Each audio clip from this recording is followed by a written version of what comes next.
morning, everyone. This is Jake Schuler. I'm a consultant at the Commission on Teacher Credentialing, and you're hearing from me first this morning because I'm the main consultant contact for all preliminary multiple and single subject teaching programs. Commission staff are coming to you live today from our homes, so of course you may hear some background noise. If it's from me, it may likely be a 2-year-old screaming for more snacks. So the webinar this morning is an opportunity for Commission staff to provide guidance, clarification, and answer questions about the flexibilities the Commission has put in place for programs during this COVID-19 pandemic. And these were passed by the Commission at the April 23rd and 24th Commission meeting. So we'll go ahead and do introductions for the rest of the panelists. Go ahead, Amy. Morning, everyone. Amy Rising here, Director of Performance Assessment Policy and Development. Thank you for joining us this morning. Looking forward to talking with you. Hi there, and I'm Cheryl Hickey. I am with the Professional Services Division Administrator, and I work on primarily accreditation. Good morning. This is Erin Sullivan. I am also an administrator in the Professional Services Division and deal mostly with operations issues, especially accreditation operations. Morning, everybody. William Hattrick. I'm a consultant here in PSD, working primarily with the preliminary special ed programs. And good morning. I'm Bob Locks, another consultant here at the Professional Services Division. Good morning. I'm Katie Croy, and I'm consultant.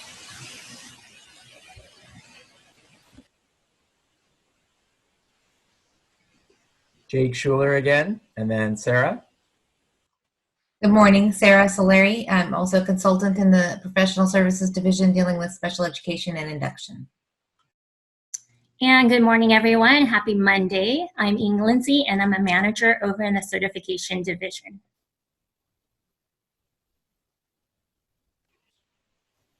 Great. And this is Terry Clark. I will just introduce myself. I'm not presenting anything specifically today, but I'm here to make sure that everyone gets to where they need to be in the Zoom.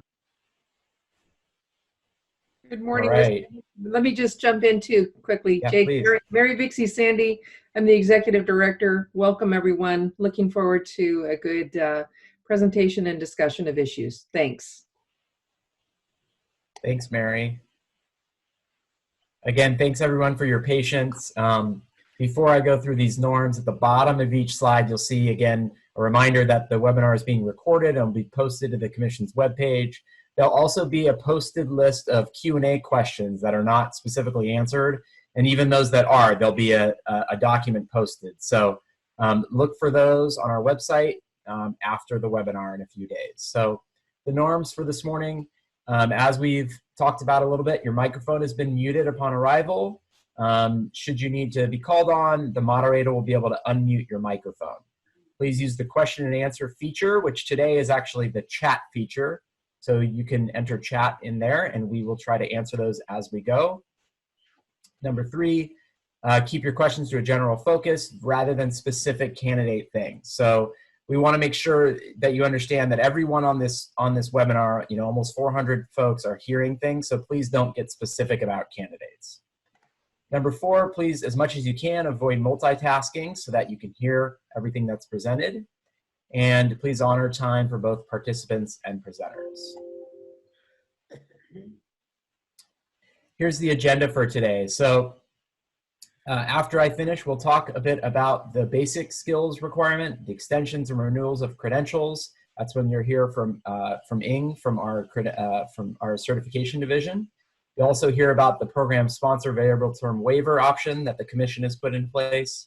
We'll talk about specific issues for interns, then about the things that the Commission has authority to do and the place where they have flexibility. Then we'll get into moving forward over the next few months, how programs, candidates, employers need to be involved in supporting your candidates, how this looks for induction programs, what mentors, both in preliminary and in induction programs, need to understand. Then we'll go to additional COVID resources and then finish with questions and answers. So a quick note about contacting the commission. So there are lots and lots of candidate questions. They're coming in to all email boxes. We're getting lots of them to multiple email boxes.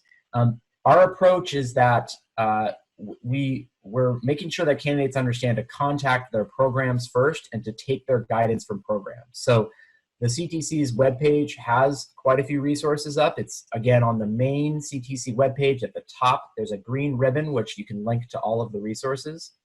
But again, please be sharing your internal communications with your candidates. Make sure that you're that first point of contact for them and have them contact you rather than the commission.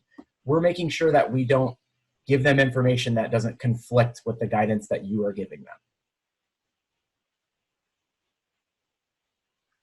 And again, we'll talk now about the commission actions that took place at the commission meeting on April 23rd and 24th. You should make sure to understand that things are evolving, of course, daily. This is where we're at as of today. But if there are things that change, or if in additional commission meetings there are additional actions taken, we will continue to update you on that. Thank you, Jake. I know this is a presentation for the preliminary teacher preparation programs, so some of the items covered in 3A may not apply to your program or candidates, though these options may be useful to those in your district or county for staffing needs in the fall. We welcome all questions and to point other analysts to these archived webinars. At the April Commission meeting, the Commission acted to defer on a number of issues impacting the applicant, the candidates, and the credential holders. So one of them is the basic skills requirement. The Commission acted to defer the BSR examination for applicants impacted by the restrictions related to COVID-19. And the deferral request must be between March 19th and September 1st of this year. The deferral will not be available to any individuals who had previously taken all 3 subtests and failed 1 or more. To request a BSR deferral, employers or educators may begin submitting paper applications immediately, with the requested issuance date of March 19th and September 1st. We would need to see the complete paper application form 41-4, the current processing fee, and supporting materials with the exception of the BSR.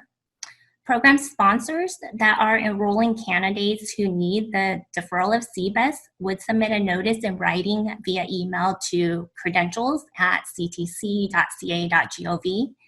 And that email request should include the educator's first and last name, their date of birth, and a statement that the deferral for the BSR is being requested with a specific date. Once again, the specific date must be between March 19th and September 1st. For those who have already been issued documents with the RC renewal code already listed, an application and fee would not be needed, and we would just need an email request asking for that BSR deferral.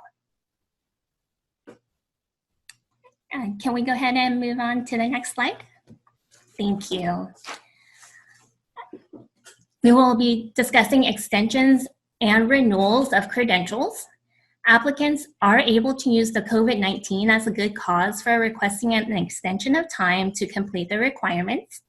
This extension of time is available to the following document types: interns, preliminaries, the limited assignment permits known as the G-Labs and C-Labs, as well as the emergency CLADs and B-CLADs. Hardships related to COVID-19 can be issued a 1-year extension on an existing document. And to request this extension, a paper application form 41-4 must be submitted. In the top right-hand corner of page 1, on the line appeal, you would write COVID-19 to ensure proper routing within the commission. The paper application must include the processing fee as well as a written explanation as to why the renewal requirement could not be completed due to COVID-19.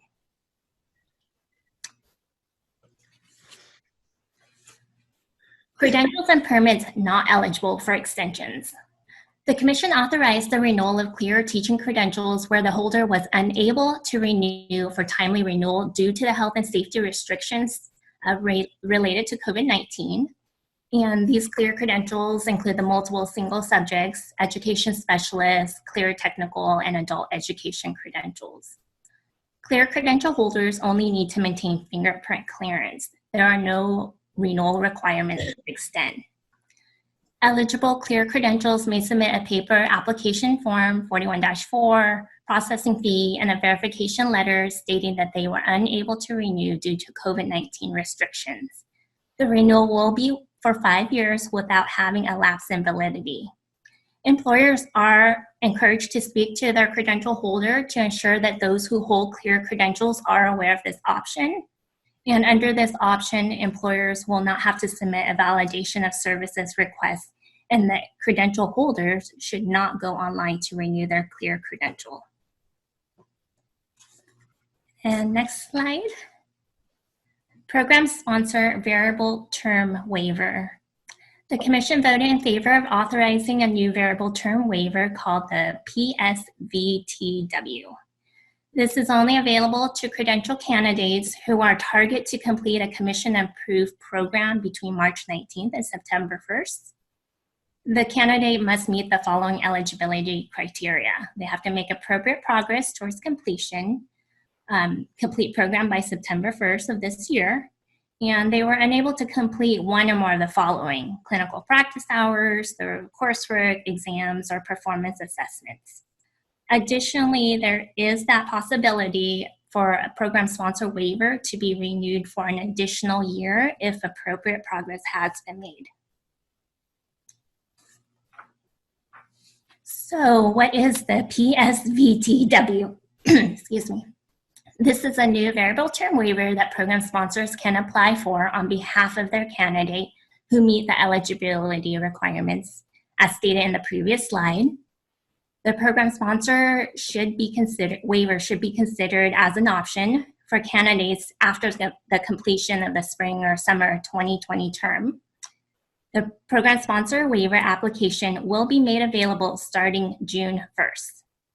The initial educator preparation programs will submit the waiver applications and required document for each of their candidates. Once the program sponsor waiver is issued, it will give that candidate an additional year to complete the remaining requirements while authorizing to teach. Because the current public health crisis is evolving on a weekly basis, it is impossible to predict whether the candidate eligible for the program sponsor waiver would be able to complete all program requirements within that 1 year initial issuance of that waiver. In the event that such hardships continue, the Commission would allow for that reissuance of the waiver with verification from the program that the candidate has made significant progress. Please note that at this time, institutions sponsoring induction programs for teachers do not need to apply for the variable term waiver at this time. There is further guidance on the Commission's website regarding the program sponsor waiver, outlining the program and candidates' expectations. Additionally, there are step-by-step instructions on completing the paper application for this new type of waiver. And that concludes the items presented in 3A. I will hand that over to Bob. Okay, for interns, there's really two major issues for interns that were on track to complete all their program requirements by this June and to receive their preliminary credential. And that's if they, and if these interns have not been able to complete their TPA or have not been able to pass RECA. Okay, if these interns in that situation are going to still be employed by their same employer next year, then they would need to apply for an intern extension. Now, in these same settings, for someone who is not going to be with their same employer next year, they would have to apply for the variable term waiver for COVID. And the reason for this is that if you have an intern credential, you cannot apply for a waiver if you are eligible for an extension, which is what someone who's going to have the same employer would just be able to earn the extension. Yeah. And so that's the two issues as far as interns. If they have not passed TPA or RECA, and that is the only thing that is holding them from getting their preliminary, then they would continue on an extension if they're going to stay with the same employer. But if they were going to have a different employer, they would go with a variable term waiver. And these interns could also go into the induction program without having their preliminary credential, as long as that those requirements would have to be added to their individual development plan to assist the induction plan to help the interns. So Bob, let me add a little bit more here too. It is essential that if an intern is staying on their intern document but is ready to be in teacher induction, we need that intern to for certain have that in-depth IDP, and we're going to be talking about that enhanced individual development plan later in this presentation. Another thing that's essential for all preliminary programs is how much you need to emphasize your candidates as they leave your program and they go to the teacher induction program. They need to take that IDP with them and they need to provide it to their teacher induction program. I will step back out and let the group keep going. We have a few questions that maybe we should field here regarding interns, and maybe we can even go back and ask a few on the variable term waivers that Ing could possibly respond to. I have one, Sarah, or Bob. Thank you, Katie. Instead of extending the internships for candidates, if they have completed all requirements except TPA and RECA, can they go on a VTW? And if they were going to have the same employer, then they must go on an extension. The only way they can go on a VTW is if their employer is going to be someone different.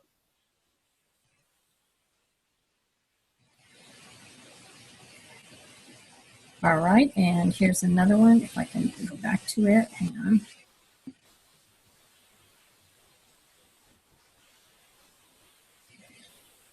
If interns have not passed the CSET and they really aren't in the intern program yet, they're pre-interns, does this apply to them? This extensions and variable term waivers were just for those that were on track to finish their credential this year. Okay. There's another question that a participant or a participant had who was listening in, and they were asking why Ed Code. So right now, the commission cannot waive subject matter requirements for intern teachers. They need to meet subject matter prior to entering into the classroom. But they're wondering why that same premise doesn't exist for the basic skills test. And Terry, I know you're out there. If you can respond to that, how that basic skills exam the Ed Code is a little different when referring to the basic skills. This is a good transition, Sarah, because we're going to go into this next section of the presentation in a minute.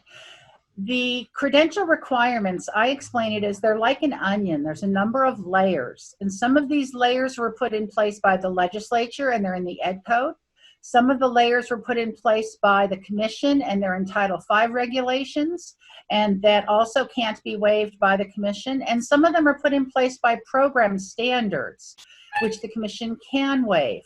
And what you're going to find out is that, or what we have found out by thorough analysis, is that there are different things in different places. And we found that staff found an amazing section of Ed Code that allows the commission to defer it under an extreme situation, which this COVID situation does qualify. There is no such thing for CSET or subject matter. So let's go ahead and continue with what else was happening at the commission meeting. I have one more intern question, if you don't mind, on the intern. Katie, I think Katie, could we really go on to the next set through the levels of authority, and then we'll get to more questions. Sure. All right, good morning. So I'm going to talk about those layers of authority a little bit. And as Terry mentioned, you know, they are like an onion. And as commission staff really started to do a deep dive on what could we do to help assist the field and these candidates after, of course, so many things changed related to COVID. We really learned a lot of things. Some of this will sound a little familiar to you, though. So there are a number of layers of authority that sort of set and guide the requirements that programs and candidates and completers and employers and all of the stakeholders need to abide by. There are program requirements that are outlined in statute, which is Ed Code. The Commission cannot modify what is in Ed Code by simply hearing it at a meeting and taking a public vote on that. There's only two kinds of actions that can modify a statutory requirement. Either the legislature can introduce bill, pass that bill, and have it signed by the governor, or the governor himself can enact an executive order that can modify existing requirements in statute. Now, the Commission also, as Terry mentioned, can promulgate and adopt Title V regulations. And Title V regulations are adopted in cases where statute is maybe very broad, and so the Commission needs to provide some additional guidance, some clarity, some specifics around what's in statute. The process for promulgating and adopting Title V regulations takes some time, 6 months at the least, typically. Emergency regulations certainly are an option, but that can also take an amount of time to process those. Regulations can be changed, though. The Commission would have to promulgate new regulations through a public process, and then adopt those, and then work through the Office of Administrative Law to have those finalized and adopted. Regulations can also be superseded by an act of the legislature or the governor. Now, requirements that have been put in place by Commission action, so for instance, Commission standards, those things, I'm sorry, program standards, those things can a little more easily be modified by Commission action, as we saw at the April meeting. The Commission can hear about these modifications in a public meeting and then take some action that's appropriate, such as the actions that they did take around providing some deferrals for some of their requirements in the educator preparation program standards. So the program standards that are adopted by the Commission provide some guidelines. They define what the Commission feels the program needs to be offering to its candidates. And it also, or they also define what candidates need to know and be able to do upon completion of that program. Within those guidelines, educator preparation programs have pretty broad latitude to design their programs. So there's a lot of flexibility that's there as long as the programs continue to be aligned to the standards. Programs may not make modifications to any of their requirements that are set or defined in either Ed Code or Title V regulations. As I mentioned, those things have to be modified by specific action. So as we've been talking about, some of the requirements that are set in Title V regulations or education code that the Commission cannot modify are the requirement that all candidates for a credential have taken and passed the CBEST exam and completed the basic skills requirement. They cannot modify that candidates need to have subject matter or the CSET. They cannot modify that candidates take and pass the RICA, or that candidates pass a performance assessment. The Commission can also, or what also defined in Education Code and Title V regulations are the required number of hours of support and supervision that programs need to provide candidates, teaching interns, and also the early completion option that's available for both multiple subject and single subject intern candidates and teacher induction candidates. So these things cannot be just simply modified by the Commission. So at its April 2020 meeting, the Commission did take action on those things which it could modify or defer. So programs have the opportunity now, the authority, to determine whether or not a candidate in its program has satisfied the clinical practice hours requirement, even if the candidate has not completed all 600 hours. Programs should take into consideration passage of the TPA, the commission-approved TPA by a candidate when determining whether or not a candidate has met that 600-hour requirement and or maybe how many more hours should be required. Programs now also have been given the authority to determine if a candidate has satisfied the formal observations requirements. So those would be the 6 per semester or the 4 per quarter. And programs now also have the authority to determine whether a candidate has satisfied that solo teaching experience requirement, even if they haven't completed the 4 weeks of solo teaching.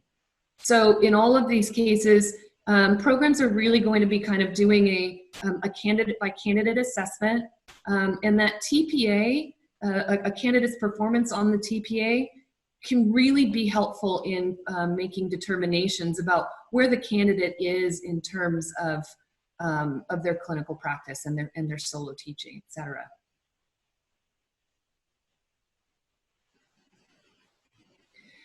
So in making these determinations about the kinds of modifications and considerations that you're going to be offering in your program and also offering to your candidates, programs need to develop some kind of a summary document that talks about and really tracks the modifications that it's making. The Commission has not developed a form for this at this time. So, something that makes sense to you, but that you think will also make sense to Commission staff or potentially to a site visit team, if you have a site visit coming up, that would be an appropriate type of document.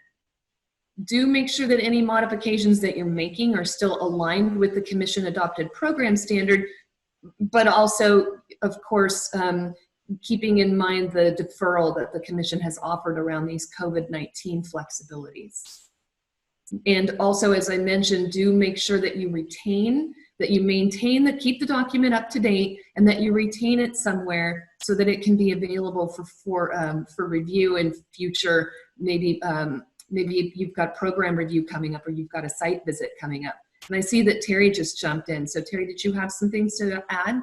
I was just going to add that I know that for especially people that are working with interns, what we've talked about here does not provide them much relief. Remember, everything we're talking about today is current as of May 4th at 10 o'clock in the morning. Things can change. The leadership at the Commission continues to work with the administration and the legislature to look for additional areas where flexibility is appropriate. We don't know when that flexibility might happen.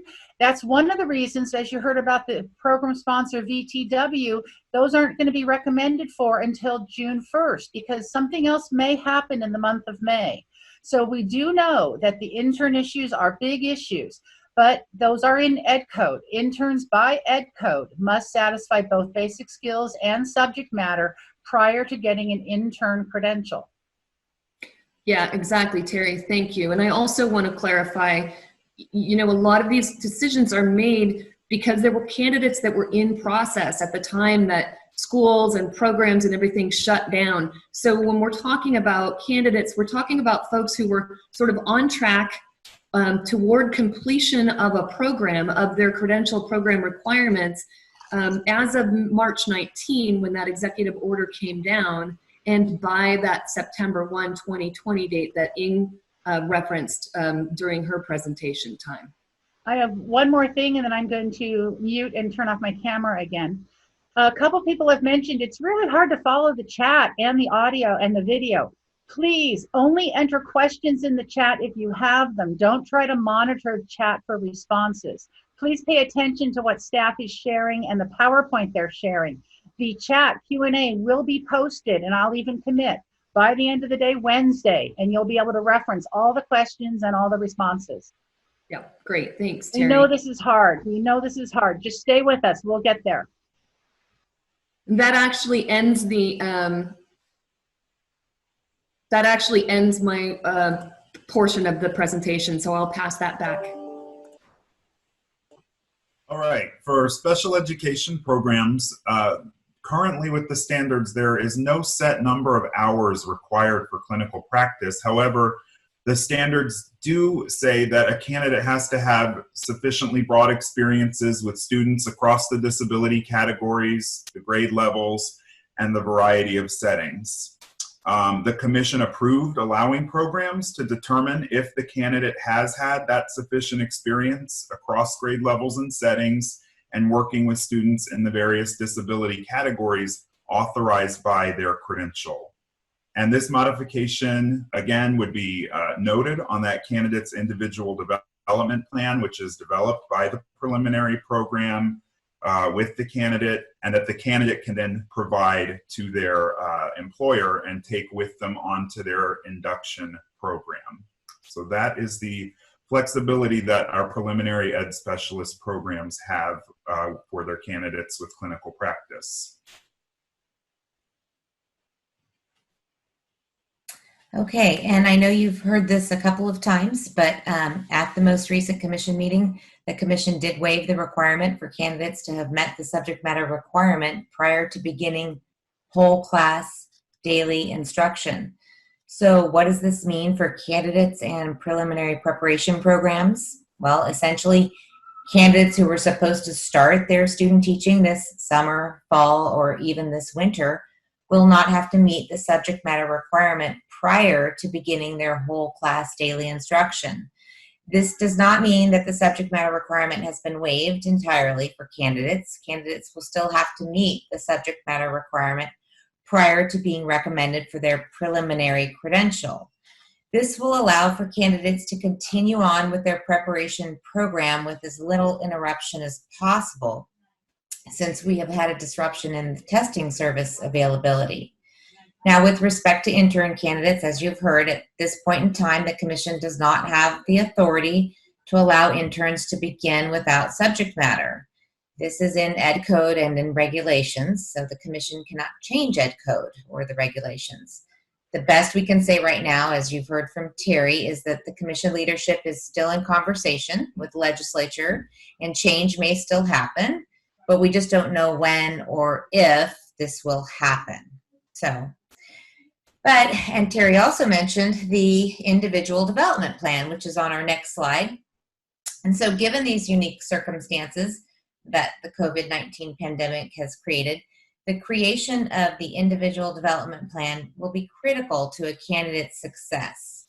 The IDP is nothing new for preliminary programs. However, more will be required to be placed on this IDP because it is now not only a document charting a candidate's areas for further development and growth, but also for documenting how that candidate's preliminary preparation program has been modified so that when the candidate who either has earned that preliminary credential during these times or who has received a PSVTW enters his first or his or her first teaching assignment, this way they can receive the proper supports so that they continue to develop their knowledge, skills, and abilities appropriate in their development phase. And then, so this enhanced IDP that's required. Well, currently some of these candidates in their educator preparation programs, they're in their final phases of their program, which normally would involve their solo clinical practice phase. Given the current situation, their clinical practice may look quite different depending upon their local context. Some districts are approaching K-12 distance learning in different formats, some with Chromebooks and Zoom calls, others with packets. All of this is dependent upon a local district's resources and the infrastructure of the region where the K-12 students reside. However, candidates are completing their clinical practice in a modified fashion. What is most important is that the preliminary program, in conjunction with each candidate, captures the modifications that were made to the candidate's program and places that information on the candidate's individual development plan. This information will help bridge the gap and identify the areas where the candidate may still need more skills development or opportunities to practice. For example, informal assessments probably look different when a candidate does not have in-person access to students.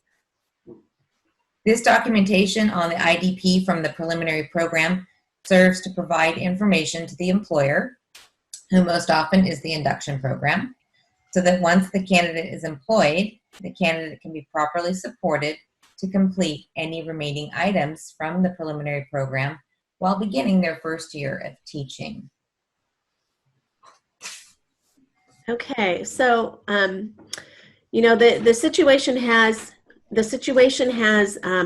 evolved by the day, and so I think the first thing that the commission is committed to doing over the next few months is to make sure that we continue to monitor the daily changes, whether there are things that are going on that may require us to take another look at things.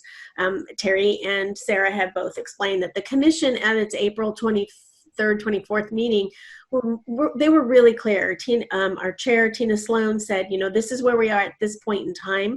The commission will continue to work to figure out and to brainstorm ways to help the field, to make sure that the field has, you know, a sufficient number of teachers next year.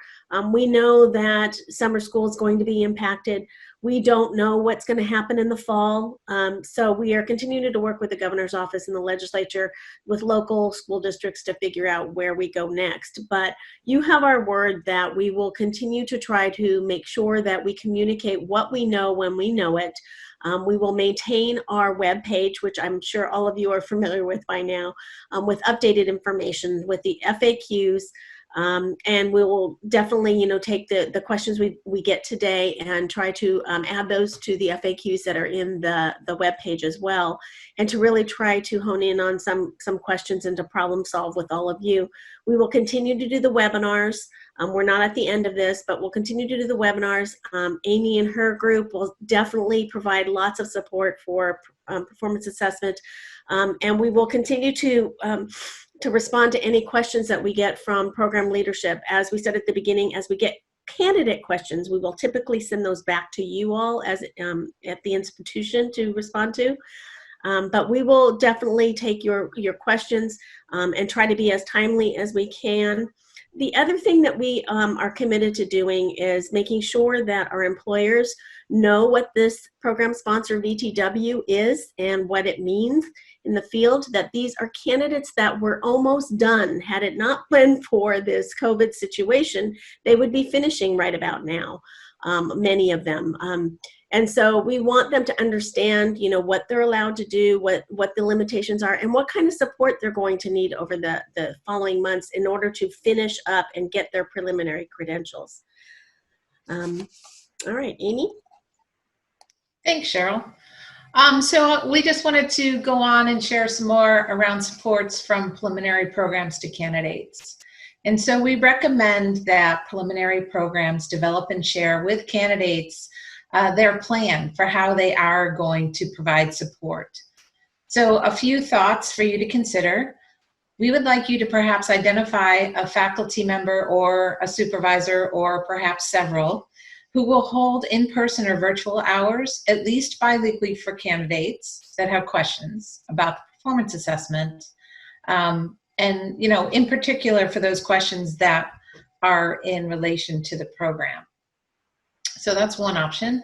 Another thing to consider would be that you would have your faculty or supervisors respond to questions. You would have some kind of mailbox set up or something like that so that candidates could pose their questions as they come up. And then, of course, you would want to get back to them in a timely manner. We know all that research on feedback is typically within 24 hours. Otherwise, you know, most people have kind of moved on with their thinking. And this is going to be particularly important for all the candidates that may end up on this PS program sponsored VTW, that waiver, because they will be in employment, teaching, and still have requirements to fulfill, such as a TPA. And so we would need to support them.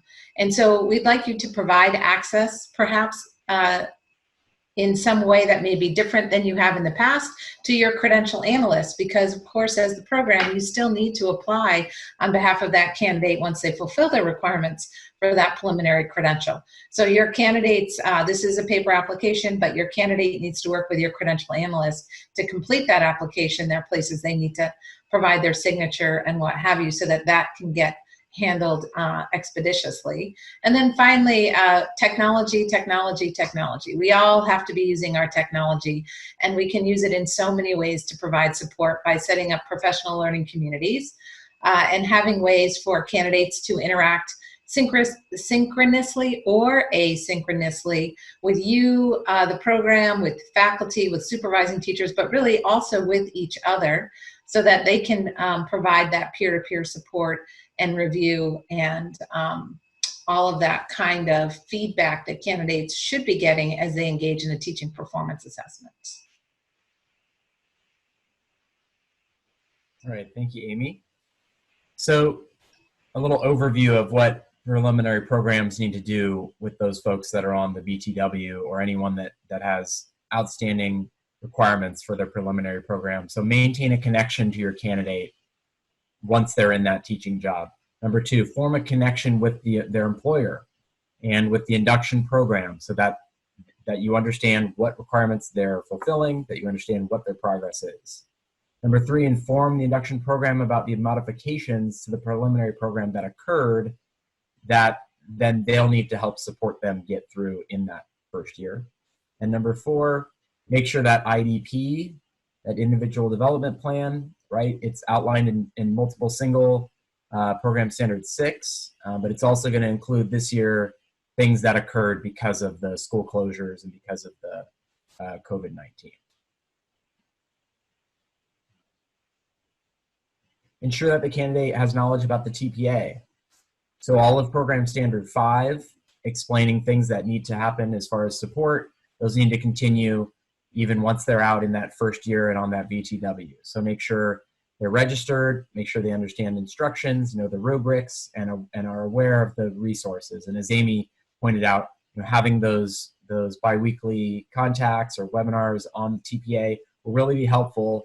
Induction programs and mentors are usually somewhat aware of TPA, but not always extremely in-depth. And so it's going to be incumbent upon the preliminary program to also work with induction to make sure they've got that full support.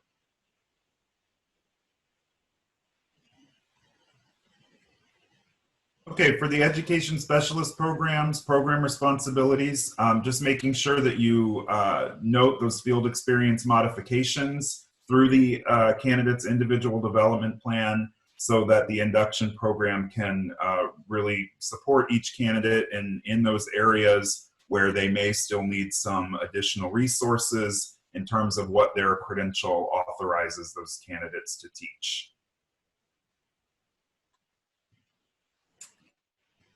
Okay, the multi-pronged approach that's being used includes candidate responsibilities as well. So candidates who are on the program sponsor variable term waiver will still need to remain affiliated with their preliminary program, since it will be their preliminary program who will be recommending them for the preliminary credential.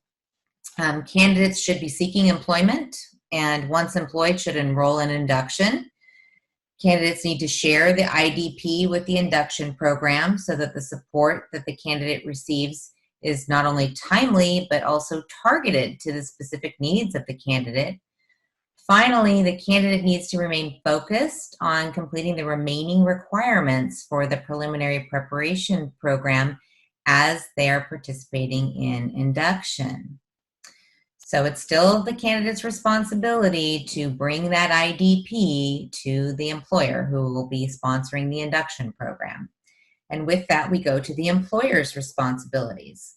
Well, upon employing a candidate next year, employers need to ensure that any candidate that has a program-sponsored variable term waiver is enrolled in induction. It is imperative that these candidates complete their preliminary program because that program-sponsored variable term waiver has a 1-year window of opportunity, so time is of the essence. Employers will want to maintain a partnership with the preliminary programs of those variable term waiver candidates, because open communication and collaboration will help to ensure that the candidate is able to complete their preliminary program. Now, once we move on to slide 30, once the induction personnel receive that enhanced IDP from the candidate, yes, again, the candidate will be giving it to them, they can then build a program of support to assist the candidate in meeting the remaining requirements of the preliminary program. When induction assigns a support provider or a mentor to that candidate, the focus of the work between the candidate and the mentor should be completing the requirements of the preliminary program within the context of that candidate's classroom setting. Typically, this is going to involve the candidate's completion of the teaching performance assessment. Now, induction would not be responsible for supporting a candidate who still needs to pass the RECA. Really, the preliminary program should step in and assist the candidate with any supports for RECA or other exams. Essentially, induction programs will be supporting candidates with just-in-time support, as there will still be the day-to-day struggles that candidates will experience during their first year of teaching, in addition to the completing of the candidate's preliminary program requirements. So induction programs should contact the preliminary program with any questions so that they can better support the program-sponsored variable term waiver candidates. And moving on to the mentor responsibilities, while induction programs provide mentors to their candidates, these trained mentors will assist candidates with the completion of their preliminary preparation work. The Commission will have webinars available for mentors to better understand their role in supporting candidates who are taking the TPA. Induction programs should orient the mentors to their role in supporting candidates who have program-sponsored variable term waivers around additional needs they may have given their unique experiences during their preliminary program. Mentors should be familiar with the TPA their candidate needs to complete and understand that there are rubrics and a target rubric. The application of the rubrics to the candidate's practice is a great topic for a collaborative conversation, and conducting those professional conversations around problems of practice will really assist the candidate with their TPA. I will ask Amy Rising, our Director of Performance Assessment Development, to speak a little bit about how to appropriately support a candidate as the candidate is completing a TPA. So thanks, Amy. Yeah, sure. So to be very explicit about this, you can go to our website and see the page-and-a-half set of policies that have been established around how to appropriately support a candidate who's engaging in an embedded performance assessment. The expectation is that their work, the evidence that they're putting together around designing a lesson, conducting that lesson, reflecting on that lesson, that this work is actually reviewed and read by those folks that are supporting the candidate, and that feedback is provided to the candidate around questions around clarification of responses, pushing their thinking, getting them to be comprehensive in their responses, etc.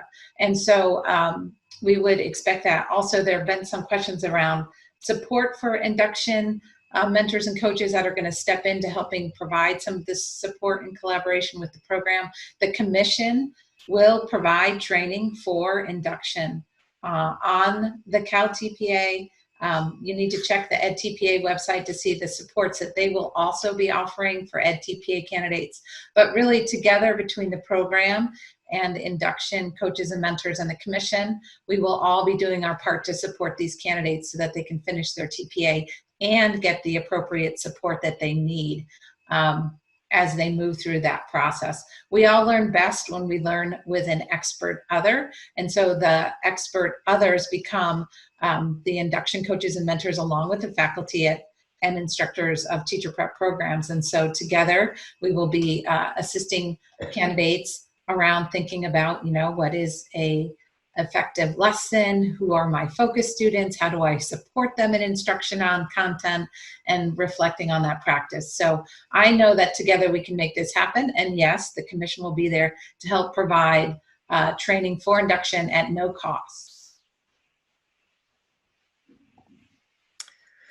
So on this next slide, we know this is probably not on your top list of questions, but it does come up quite a bit when you have candidates who finish your program and then move out of state. And if they're able to finish, they take their California credential with them to another state.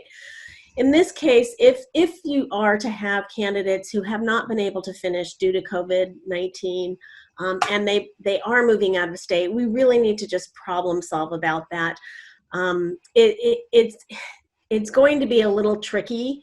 The other state may not recognize, they may recognize the variable term waiver, but we really want you to be able to think about the unique situations that we're going to have to figure out, and we're happy to help you think these things through with you to figure out, what kind of supports can you give to that candidate to let them finish out.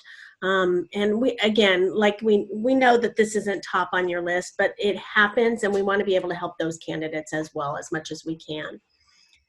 Okay, next slide. So a number of COVID-19 resources. We have the webpage that I mentioned earlier. We will keep this up to date as much as we possibly can. There's a lot of questions, and we are doing our best to take the questions and make sure that they apply to everybody so people could understand what other people are asking. The commission actions, we will always post the actions related to that the commission has taken, and there is a webpage devoted to just that. For the actions that they took in April. We will continue to use the PSD e-news every Friday and more often if we need to. And please keep track of that. There was a whole section on COVID there. So as we get questions, as we add to the questions and answers, as we get new developments in this, we will certainly do that. And then, of course, we will update things as we get additional information from our public health officials and from our governor. This is a fluid situation, as we mentioned. You all know that. Different localities are trying to figure out what to do with summer school. We've kind of figured out what we're doing with spring, but we haven't quite figured out what we're doing with summer school and with the fall. So we will have a whole nother set of issues to try to address with these next group of folks. Next one.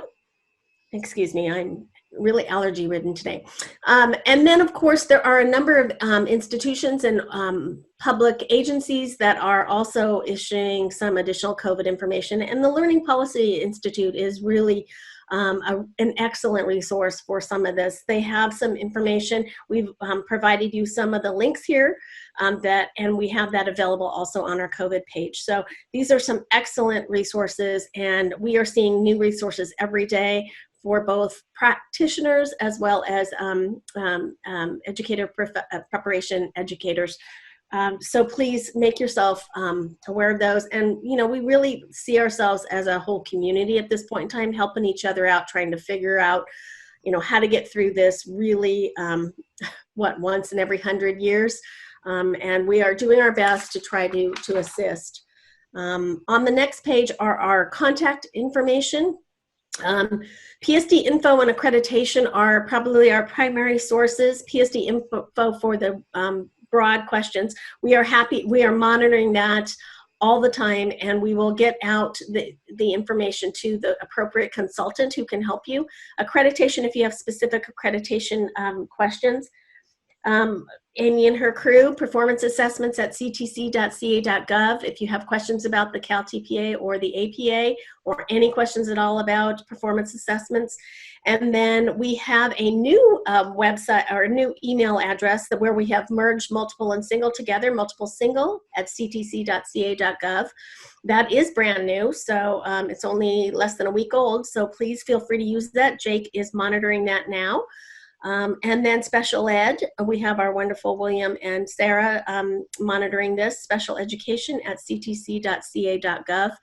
And then of course, any questions that you have, we are happy to try to think these things through with you. This is all new for us as well. And I know we want to jump into some question and answers, and we have lots of questions. So Terry, I'll just leave it open to you to kind of figure out where we go from here. Okay, We do have, and so what we're going to do is we're going to allow some oral questions. We're asking you to please remember that we do not want to go into very specific questions about a specific candidate or a specific program only. And we are still working on responding to all the questions that are in the chat. So continue to put those questions in there because they will help us get a thorough document for you. Brad Damon, I've unmuted you. Go ahead. Hi, Terry. Thank you. Actually, my question was specific to my university, so I'm not sure if you want to answer this at this time. But basically, it's specific to the variable term waiver and the internship extension. The written document that we received notes that the variable term waiver is designed for people that are continuing in their current assignment and that we should use the variable term waiver when they're finishing a second year if they have an offer with the same employer for the third. The dilemma we have is we do not have a third year built for our intern program. And so the question is this really a must where we have no option and we must use the variable term waiver? Or in an instance where it's not in the student's catalog and a university does not have a third year built, may we submit for variable term waiver in that scenario?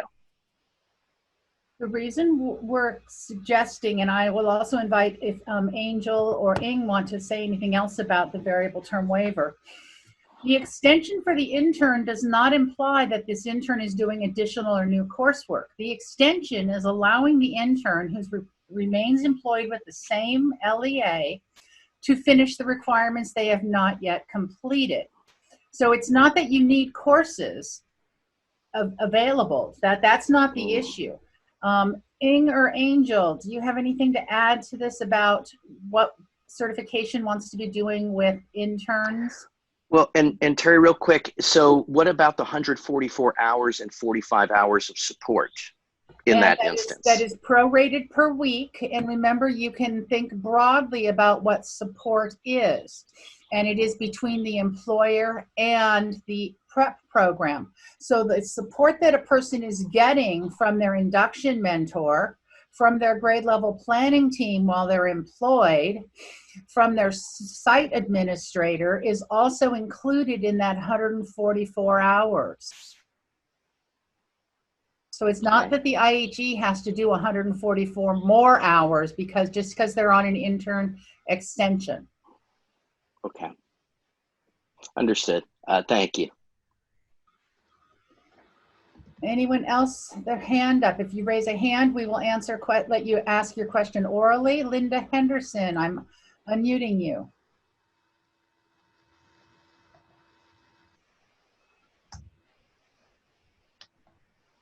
Linda, you have to turn your microphone on and then go ahead and talk.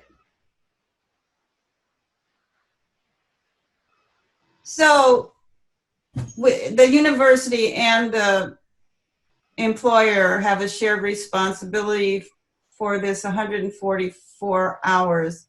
So for these candidates who are, because of the waiver, are going to be in an induction program,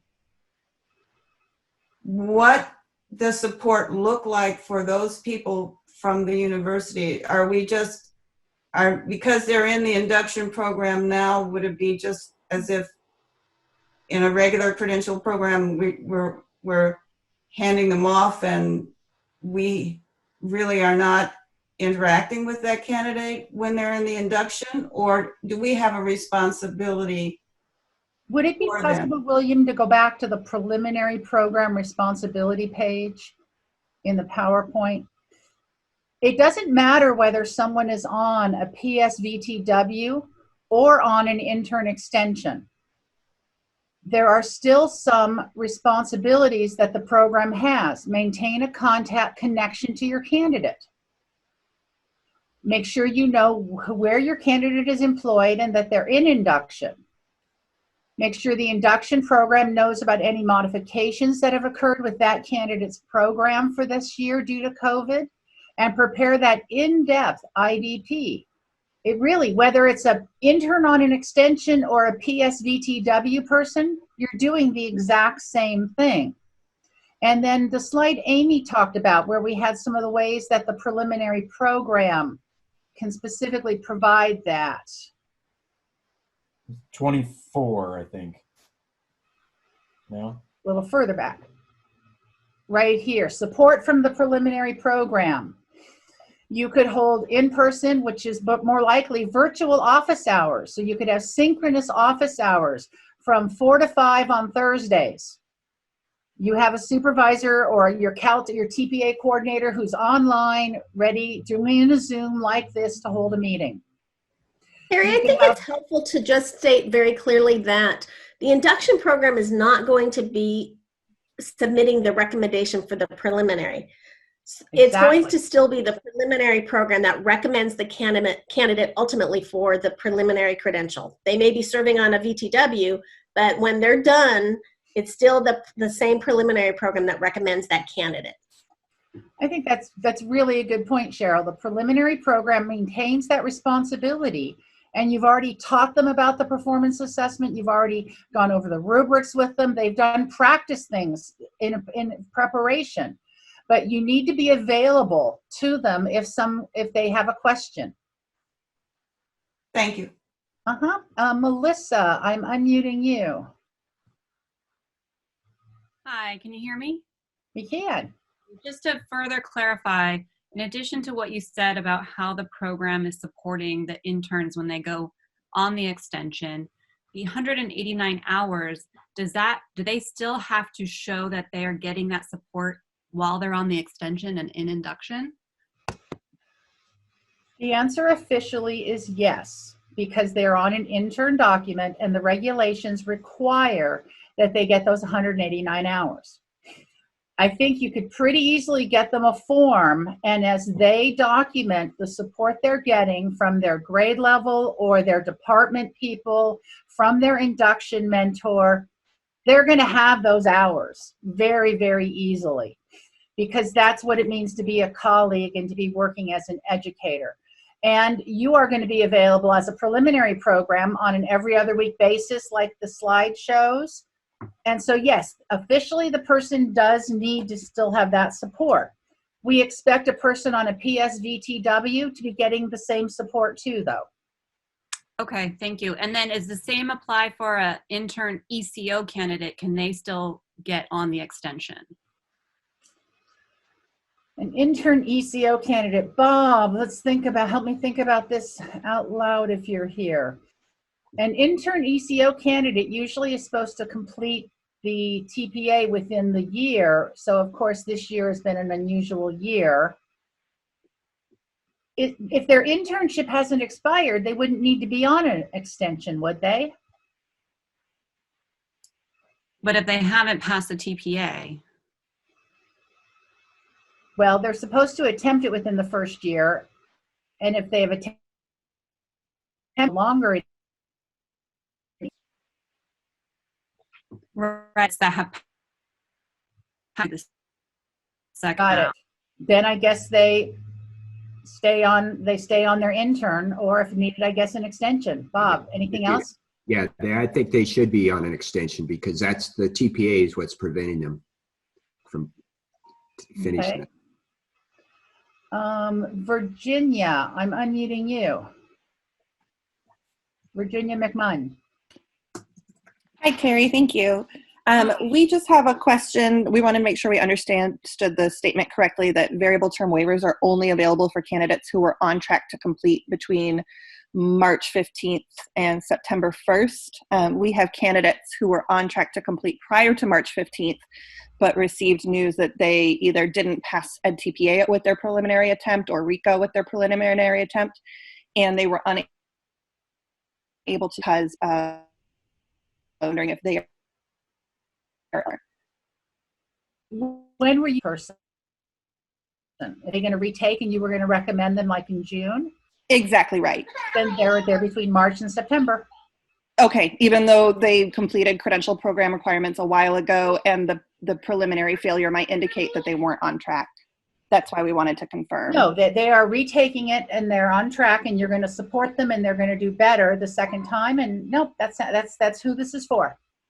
Perfect. Thank you so much. And we've also understood that people who were on PIPs or other emergency credentials can step down to variable term waiver. Is that correct?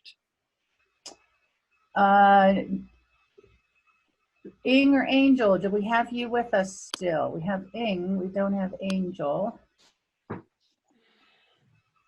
If a person, Here. Oh, excuse me. Sorry. go ahead, Ing. Do something. Can you? Yes, someone that is on a provisional internship permit can step down to a waiver. Thank you very much. Excellent. So Jay Gainsberg, I've unmuted you. Hi, can you hear me? Uh-huh. Thank you. I think what's throwing some of us off when you're saying that the support for VTW candidates.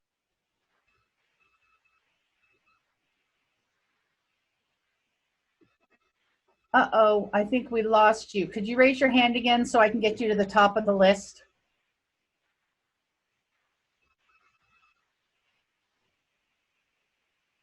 Again, I think.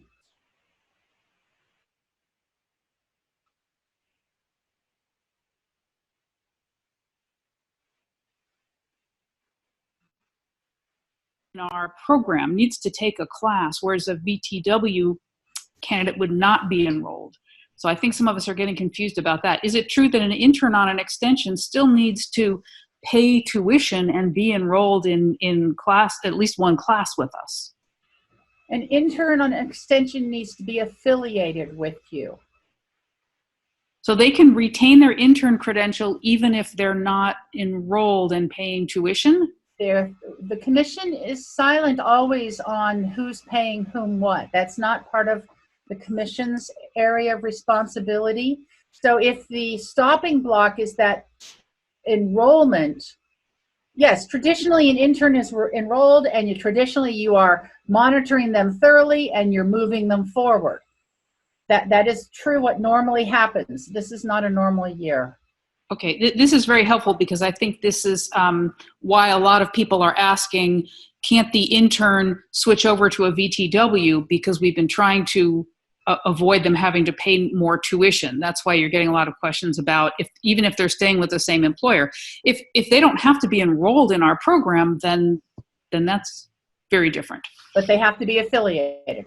Okay, thank you. Thoroughly affiliated. Perfect, thank you. Chris, I've unmuted you. I'm trying to move people up so it's not always alphabetical. Thank you. This actually goes back to the previous question regarding liability, university liability, if an intern is not enrolled. If something were to happen to the intern during their employment, I wonder what the university liability issue is going to be if they're not paying tuition and covered by university liability insurance. We would encourage you to consult your own attorneys on that, and you may want to also find out what about someone on a program sponsor variable term waiver. Okay, thank you.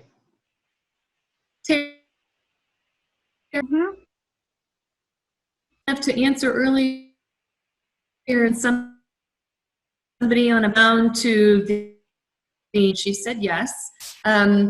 That person also wanted to know about the STIPs, and so a lot of questions are coming in now. But what about the STIP? So Ing, can you clarify, does the STIP also have that same opportunity? You know, I'm not quite sure at this point, but I will definitely research and get back to the individual regarding that. If they can go ahead and just send me an email to my personal email address, I can research. Well, and we have a number of those questions in the chat box, which we said we would answer. So for those of you asking about the STIPs, the answer is we'll get a response, and that will be posted in the chat when we make the chat available online. Thank you. But I do want to remind everyone that the PSVTW is for someone who is almost done with their program. So this is only a PIP or STIP person who has done all coursework, almost all clinical practice, if not all, and only has a performance assessment and or RECA left to do. Correct. There's also another confusion, and I'm sorry to keep jumping in. You know, we had a variable term waiver document on the books, and then we created this PSVTW for this situation. So people are getting confused because we're saying VTW because PSVTW is a lot to say, but what we're talking about is the PSVTW. So there are folks saying, you know, well, is this the same as the VTW? Should we be asking for the PSVTW or the VTW? we are talking today, when we say variable term waiver, specifically about that PSBTW document. I hope that's helpful. Paula Lane, you've been unmuted. Thank you very much. My question is about the ILP or the IDP. Since school is the semester is over this Friday, we've completed all of those documents already. So would you recommend then an addendum to those that are actually going to be needing, I see head shake, so we will just put an addendum with the ones that need the variable term waiver? I think that makes a lot of sense. And please, again, emphasize with all your candidates as they leave your preliminary program, they need to take that IDP to their induction program. Thank you very much. Judith, I've unmuted you.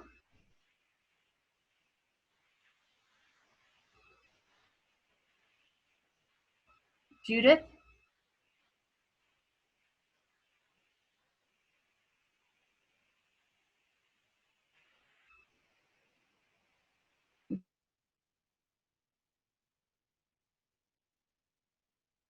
You.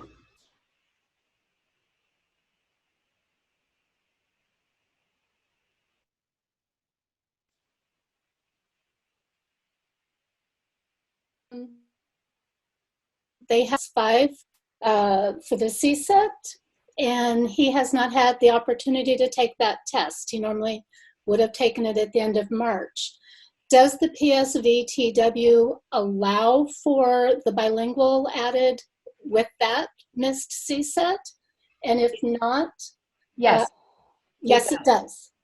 It'll have to be noted on the application that that is what the person needs. I also did post in the chat that the evaluation system testing centers are starting to reopen.